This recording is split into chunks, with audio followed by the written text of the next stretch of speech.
Hello guys, welcome to our video. কেমন আছো সবাই? আশা করছি সকলেই ভালো আছো, সুস্থ আছো। তো আজকের ভিডিওটা শুরু করছি এখান থেকেই। সকালবেলা ঘুম থেকে উঠে চা করে সকলে চা খেয়ে এদিকে চলে এসেছি ঘরে, আমি ঘরটর পরিষ্কার করার জন্যে।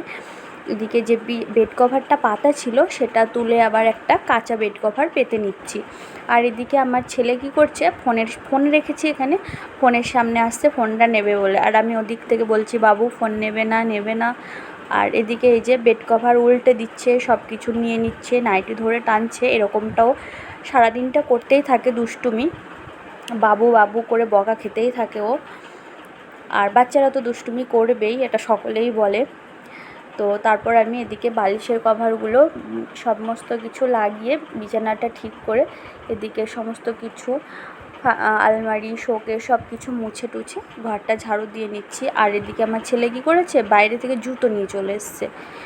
আর তারপর এই যে দেখো ও কী করছে, ছুটে ছুটে কী করছে। ভিডিওটা দেখে তো পরে আমি হাসছি যে বাবু তুই এটা কী করছিলি।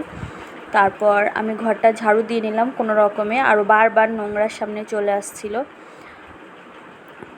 তো তারপর ঘরটা ঝাড়ু দিয়ে নিয়ে তারপর এই যে ঘরটা তোমাদেরকে দেখাচ্ছি, তোমরা অবশ্যই জানাবে কমেন্টে কেমন লাগছে। তারপর আমি চলে এসেছিলাম বাসন ধোয়ার জন্য, আর এইদিকেও চলে এসছে আবার, যেই আমি বাসন ধুতে এসেছি। তো তারপর দেখো এই যে, আর এইদিকে আমি বাসন ধুয়ে রাখছি আরও ফেলে দিচ্ছে। তো তারপর আমি বাসন ধুয়ে আবার চলে গেছিলাম ঘর মোছার জন্য। ঘর ঠর মুছছি, তাও আমার কাছে চলে এসছে। এই যে ছুটে ছুটে বারবার মুছছি, আবার তার উপর দিয়ে চলে যাচ্ছে।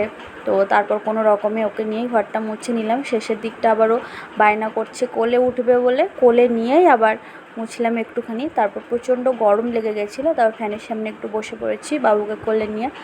তারপর বাবুকে আবার স্নান টান করিয়ে দুধ খাইয়ে নিয়ে এদিকে ঘুম পাড়াতে আসলাম। তাও ঘুম টুম পাড়িয়ে দিয়ে ওকে শুইয়ে দিয়ে, এই যে ওকে শুয়ে দিলাম, আবার শুয়ে দিয়েছি। তারপর আবার আমি যে উঠে চলে যাচ্ছি ও উঠে পড়ছে।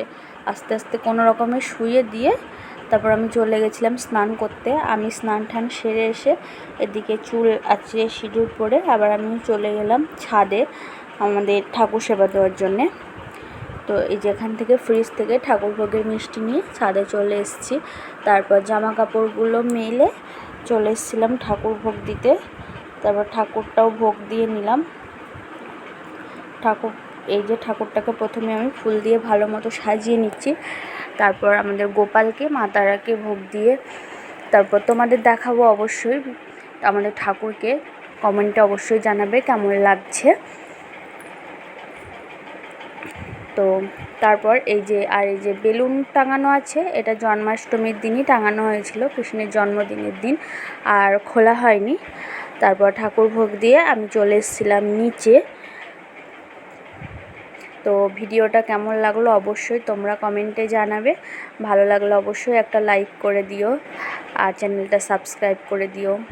দেখা হচ্ছে পরের একটি নতুন ভিডিওতে, ততক্ষণ পর্যন্ত সকলে ভালো থেকো।